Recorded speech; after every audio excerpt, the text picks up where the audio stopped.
এক থেকে দেড় বছরের মধ্যে গণতান্ত্রিক ব্যবস্থায় ফেরা উচিত, রয়টার্সকে সেনা প্রধান। ইতিবাচক বলছেন নেতারা। অন্তর্বর্তী সরকারকে রোডম্যাপ ঘোষণার তাগিদ। পোশাক কারখানার অসন্তোষ নিরসনে 18 দফা দাবিতে একমত শ্রমিক ও মালিক পক্ষ। সচিবালয়ে 4 উপদেষ্টার সঙ্গে বৈঠক, সবাইকে কাজে ফেরার আহ্বান।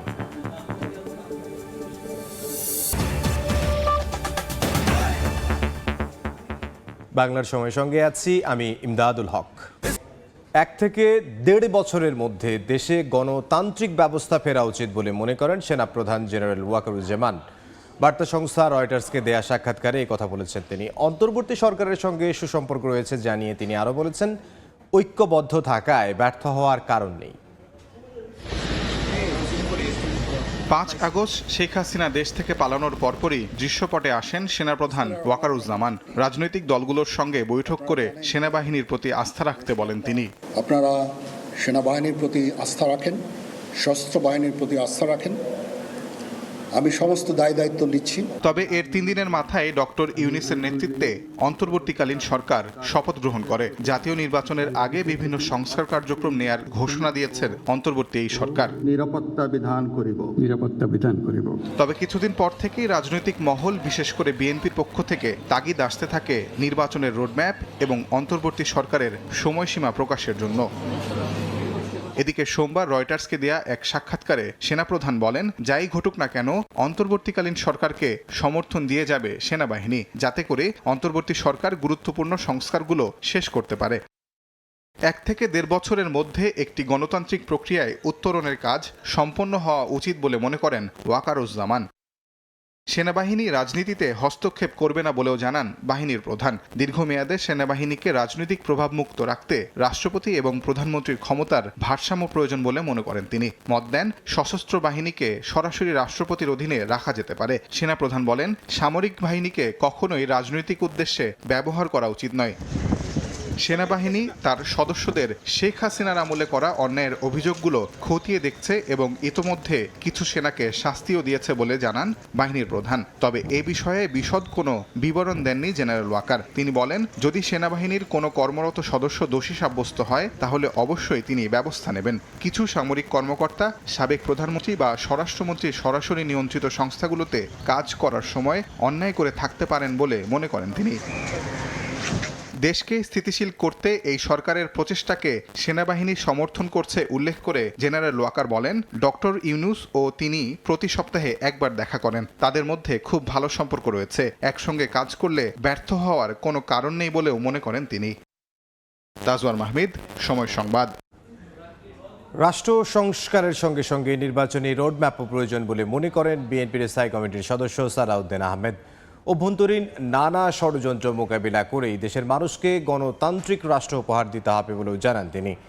4 আগস্ট দুর্বৃত্তদের দেয়া আগুনে পুড়ে যাওয়া কক্সবাজার জেলা বিএনপির কার্যালয় পরিদর্শন শেষে তিনি কথা বলেন।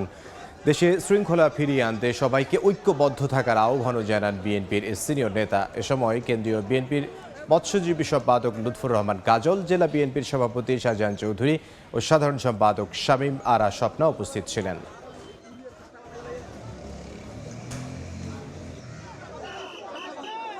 সংস্কার কার্যক্রম চালু রাখার সাথে সাথে একটি নির্বাচনের রোডম্যাপ দিলে জাতীয় বুঝতে পারবে যে আমরা কবে নাগাদ গণতান্ত্রিক প্রক্রিয়ায় ফেরত যাচ্ছি।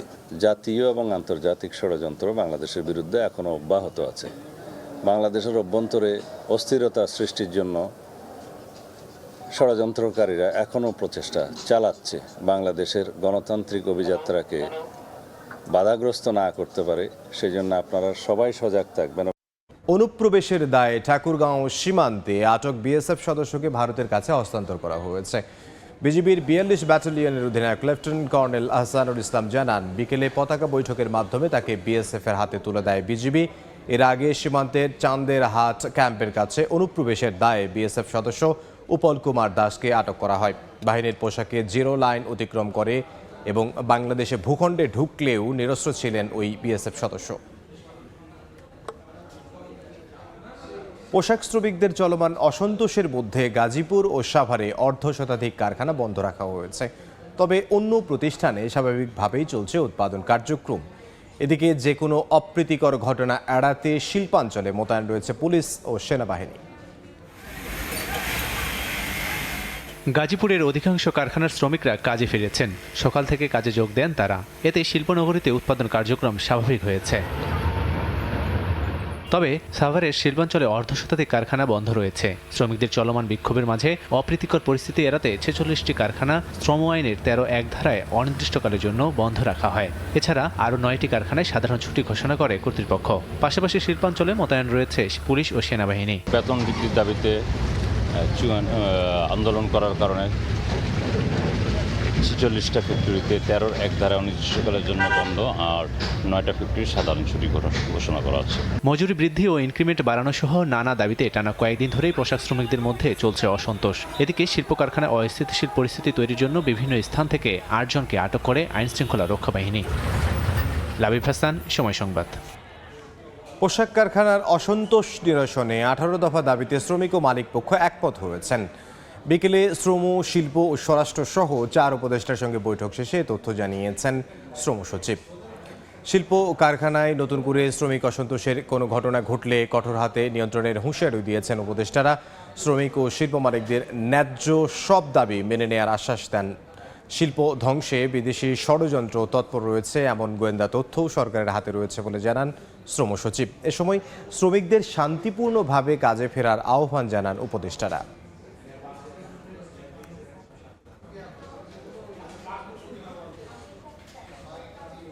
সবার সাথে আমরা একমত হয়ে আমরা একটি 18 দফা দাবির বিষয়ে আমরা একমত পোষণ করেছি। যদি কোনো মালিক পক্ষ বেতন দেওয়ার ক্ষেত্রে অনাগ্রহ প্রকাশ করে এবং সদিচ্ছার অভাব থাকে এবং শ্রমিক পক্ষের দিক থেকেও যদি বিশৃঙ্খলা করার চেষ্টা করা হয় তাহলে সেটার বিরুদ্ধে আইনানুগ ব্যবস্থা নেওয়া হবে। বিভিন্ন জায়গা থেকে বিভিন্ন ধরনের উস্কানির মাধ্যমে এই শিল্পটাকে নষ্ট করার কিন্তু চেষ্টা করা হয়। এটা শুধু দেশে না, বাইরের থেকে এই শিল্পটা যদি বাইরে চলে যায় বা অন্য কোথাও হয়, কিন্তু এই ক্ষেত্রে আমাদের কি হবে এটা কিন্তু আপনাদের সবারই চিন্তা করতে হবে। চট্টগ্রাম 6 আসনের সাবেক সংসদ সদস্য ABM ফজলে করিমকে 2 দিনের রিমান্ড মঞ্জুর করেছেন আদালত। সকালে চট্টগ্রাম জুডিশিয়াল ম্যাজিস্ট্রেট নুরুল হারুনের আদালতে পুলিশ 7 দিনের রিমান্ড আবেদন করলে 2 দিনের রিমান্ড মঞ্জুর করা হয়। এর আগে সকাল 7:30টার দিকে পুলিশের কঠোর নিরাপত্তায় কারাগার থেকে আদালতে আনা হয় ABM ফজলে করিমকে। গত 12 সেপ্টেম্বর অবৈধভাবে ভারতে পালিয়ে যাওয়ার সময় ব্রাহ্মণবাড়িয়ার আখাউড়া উপজেলার গাজীর বাজার থেকে সাবেক সংসদ সদস্যকে আটক করে বর্ডার গার্ড বাংলাদেশ বিজিবি। বৈষম্য বিরোধী আন্দোলন চলাকালে পুলিশের গুলিতে নিহত স্কুল ছাত্র জুনায়েদ ইসলাম রাতুলের জানাজা ও দাফন সম্পন্ন হয়েছে। সকালে বগুড়ায় সরকারি মোস্তাফা বিয়া আলিয়া মাদ্রাসা মাঠে তার দ্বিতীয় নামাজে জানাজা অনুষ্ঠিত হয়। পরে নামাজগড় আঞ্জুমানি মফিদুল ইসলাম গোরস্থানে দাফন করা হয় রাতুলকে। গত 5 আগস্ট ছাত্র জনতার গণ অভ্যুত্থানে স্কুল ছাত্র রাতুল বগুড়া সদর থানার সামনে গুলিবিদ্ধ হন। গতকাল ঢাকা নিউরো সায়েন্স হাসপাতালে মারা যান তিনি। পরে বিকেলে কেন্দ্রীয় শহীদ মিনারে তার প্রথম নামাজে জানাজা অনুষ্ঠিত হয়। রাতেই মরদেহ আনা হয় বগুড়ার হাকির মোড় এলাকায় নিজ বাড়িতে। গোপালগঞ্জে পোষা হাতির আক্রমণে প্রাণ গেল মাহুতের। স্থানীয়রা জানান সকালে কোটালীপাড়া উপজেলার পোলশাইর এলাকায় মাহুত নজরুল ইসলাম পোষা হাতিকে নিয়ে একটি বাড়িতে ঢোকে। সেখানে ঘরের সামনে থাকা টিফিন ক্যারিয়ারের খাবার তুলতে গেলে পিঠে থাকা মাহুত হাতির সুরে লাঠি দিয়ে আঘাত করে। এতে হাতিটি ক্ষিপ্ত হয়ে মাহুত নজরুল ইসলামকে পিঠ থেকে নিচে ফেলে দেয়। পরে দাঁত দিয়ে আঘাত করে এবং হাতির পায়ের নিচে পিষ্ট হয়ে ঘটনাস্থলেই মারা যান নজরুল ইসলাম। ঘটনার পর স্থানীয়রা পুলিশ এবং বন বিভাগকে খবর দিলে হাতিকে আটক করে পুলিশ। নিহত নজরুল ইসলাম কুড়িগ্রাম সদর উপজেলার মুগলবাসা গ্রামের বাসিন্দা। ভারতে পাচারের সময় বেনাপোল সীমান্তে 19টি স্বর্ণের বারসহ এক পাচারকারীকে গ্রেফতার করেছে বিজিবি। জানায় সীমান্ত পথে ভারতে স্বর্ণের একটি চালান পাচারের খবরে বিকেলে আমরাখালী চেকপোস্টে অভিযান চালায় 49 ব্যাটালিয়ন। এ সময় সন্দেহজনকভাবে মাহফুজ মোল্লাকে আটক করা হয়। পরে তাকে তল্লাশি করে 4 কেজি 557 গ্রাম ওজনের 19 পিস স্বর্ণের বার পাওয়া যায়, যার বাজার মূল্য প্রায় 4 কোটি 62 লাখ টাকা। পরে ওই পাচারকারীর বিরুদ্ধে স্বর্ণ পাচার আইনে মামলা দিয়ে পুলিশে সোপর্দ করা হয়। স্বাভাবিক হতে শুরু করেছে খাগড়াছড়ি ও রাঙামাটির পরিস্থিতি। সাজেকে আটকা পড়া পর্যটকরাও ফিরে শুরু করেছেন নিজ নিজ গন্তব্যে। এতে স্বস্তি ফিরেছে জনমনে। এদিকে আজ থেকে বৃহস্পতিবার পর্যন্ত 3 দিন পর্যটকদের সাজেকে ভ্রমণে নিরুৎসাহিত করেছে জেলা প্রশাসন। এক সারিতে চলছে শতাধিক গাড়ি, নেতৃত্ব দিয়ে এগিয়ে নিয়ে যাচ্ছে সেনাবাহিনী জিপ। 4 দিন আটকে থাকার পর অবশেষে সাজেক ছাড়তে পারলেন পর্যটকরা। মঙ্গলবার সকালে সেনাবাহিনী, পুলিশ ও বিজিবির সহায়তায় বিভিন্ন যানবাহনে করে ফিরতে শুরু করেন পর্যটকরা। অবরোধে পড়ে সাজেকে পানি, হোটেলে গ্যাস ও খাবার শেষ হওয়ায় অনেক পর্যটকই অসুস্থ হয়ে পড়েন। অবশেষে বাড়ি ফিরতে পেরে তাদের চোখে মুখে ছিল স্বস্তির ছাপ। কারেন্ট ছিল না, পানির সমস্যা ছিল, খাওয়া দাওয়ার সমস্যা ছিল। 2 দিন আগে আমাদের পুরো টিম ব্যাক করার কথা ছিল, কিন্তু যে অবস্থা ছিল অবরোধে কোনো গাড়ি ঘোড়া ছিল না। এর আগে সোমবার সন্ধ্যা থেকে রাতভর সাজেক যাওয়ার ভাঙ্গা ব্রিজ মেরামত, গাছের গুড়ি ও ট্রাক সরিয়ে সড়ক যোগাযোগ স্বাভাবিক করা হয়। পরে 112টি পিকআপ, চাঁদের গাড়ি ছাড়াও 23টি সিএনজি অটোরিকশা এবং 109টি মোটরসাইকেলের মাধ্যমে পর্যটকদের সরিয়ে নেওয়া হয়। বর্তমানে সেখানে কোনো পর্যটক নেই।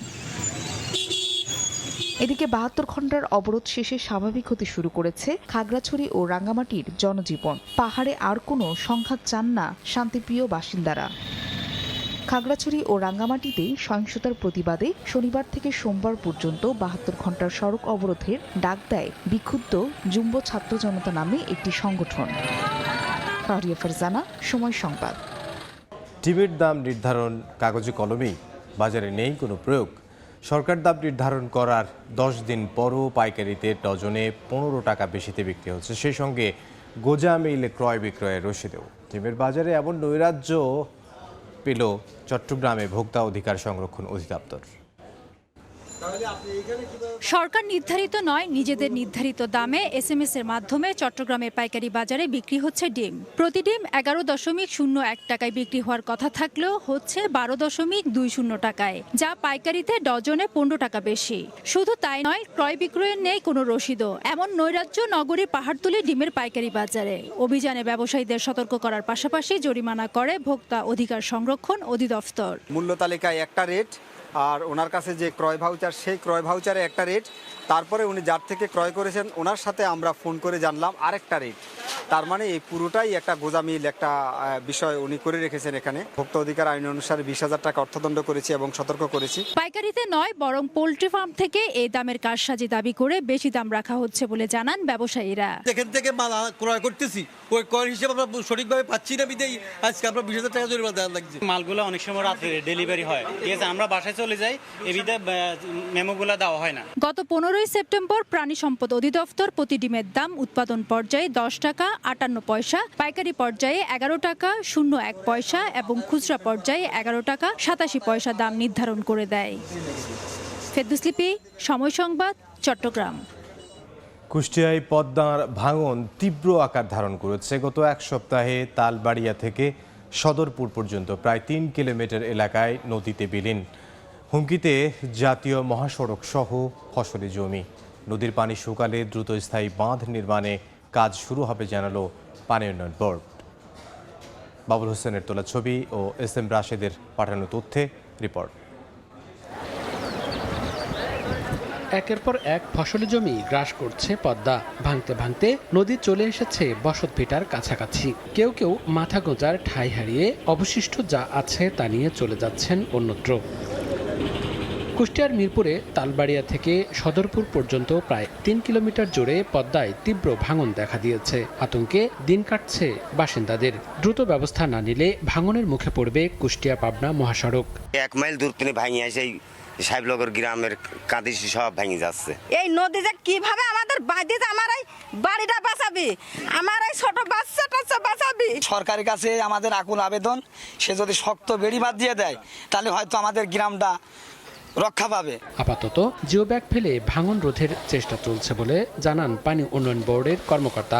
ইতিমধ্যে সিলেক্টেড হয়েছে, সে সকল ঠিকাদারকে সাইডে মোবিলাইজেশন করার জন্য নির্দেশনা দিছি। আশা করি যখন পানি নেমে যাবে এবং নামার সাথে সাথেই তারা কাজ বাস্তবায়ন শুরু করবে। সেখানে আমরা ব্লক এবং জিও ব্যাগ দ্বারা পাল সংরক্ষণ করে স্থায়ী প্রতিরক্ষার কাজ বাস্তবায়ন করব।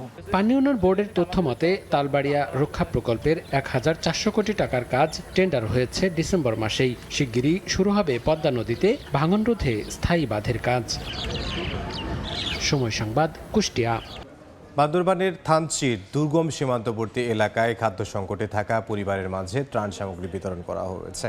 সকালে স্থানীয় প্রশাসন ও বিজিবির সহায়তায় ঢাকা বিশ্ববিদ্যালয়ের শিক্ষার্থীদের একটি দলের পাশাপাশি বিভিন্ন ব্যক্তির পক্ষ থেকে ত্রাণ সামগ্রী বিতরণ করা হয়। এ সময় 350টি পরিবারের মাঝে 20 কেজি চাল, ডাল, তেল সহ নিত্য প্রয়োজনীয় সামগ্রী বিতরণ করা হয়। এছাড়াও স্বাস্থ্য বিভাগের সহায়তায় বিভিন্ন পাড়ায় মেডিকেল ক্যাম্পের মাধ্যমে চিকিৎসা সেবা ও ওষুধ বিতরণ করা হয়। অতিবৃষ্টি ও বন্যার কারণে জুমের ধান ভালো না হওয়ায় থানচি উপজেলার বেশ কয়েকটি দুর্গম এলাকায় দেখা দিয়েছে খাদ্য সংকট। বাংলার সময়ের শীর্ষ সংবাদগুলো জানিয়ে দিচ্ছি আরও একবার। 1 থেকে 1.5 বছরের মধ্যে গণতান্ত্রিক ব্যবস্থায় ফেরা উচিত, রয়টার্সকে সেনাপ্রধান। ইতিবাচক বলছেন নেতারা, অন্তর্বর্তী সরকারকে রোডম্যাপ ঘোষণার তাগিদ। এবং পোশাক কারখানার অসন্তোষ নিরসনে 18 দফা দাবিতে একমত শ্রমিক ও মালিক পক্ষ। সচিবালয়ের 4 উপদেষ্টার সঙ্গে বৈঠক, সবাইকে কাজে ফেরার আহ্বান।